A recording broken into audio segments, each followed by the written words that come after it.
As for the draft, with the Raiders looking for an offensive lineman just like you, and you draft Mike McGlinchey, would you not agree that that coin flip at the combine was for Mike McGlinchey, essentially? I know you're a big fan of Rod Woodson's, and so am I.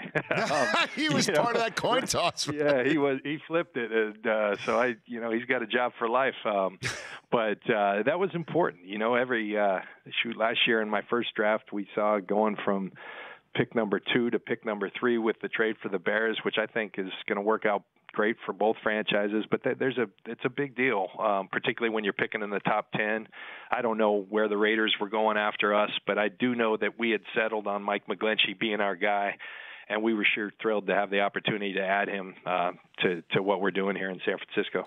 And what you're doing there in San Francisco has got a lot of people excited, John. I don't need to tell you, there's a certain location where the Raiders are moving to eventually that believes that this is a 9-win team at the very least. How do you tamp expectations?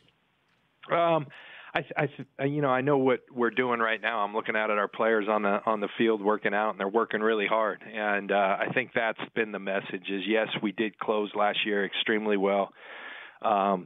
But we got to start anew, and we got to start all over again in terms of forming this team's identity. I do know we've improved our team, both through free agency, through the draft, through undrafted free agency.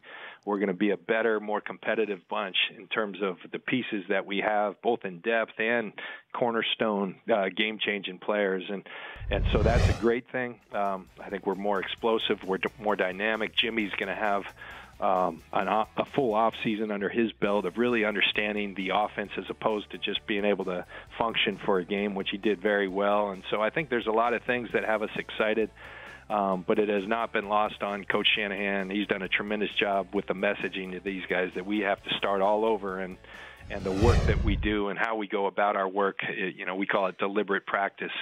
If we can attack this thing in a deliberate way, we'll get better each day and give ourselves a great opportunity to really take that momentum we had from last year into this season. So if Jimmy G wasn't on your team, John, would you be, after Tom Brady said he's pleading the fifth on whether he's appreciated in New England, would you be calling up Bill and trying to, shoot the moon one more time?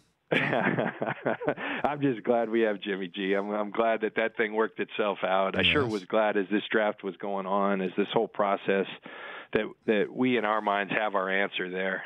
It wasn't a bad year to be needing a quarterback because both in free agency and in the draft there were a lot of options, more so than typical, but we were sure pleased to have Jimmy not only have made that trade, but then locked him up long term. He's a part of us, and we're thrilled about that. And last one for you, have you noticed what people are supposing that he's a free agent draw, that you have more interest in your team because of him? No doubt about it. Last year, you talk about having to sell people. There was one point when we landed Pierre Garçon and Marquise Goodwin, and we didn't have a quarterback. And that's a difficult conversation. Just trust us, guys. We're going to get you a guy.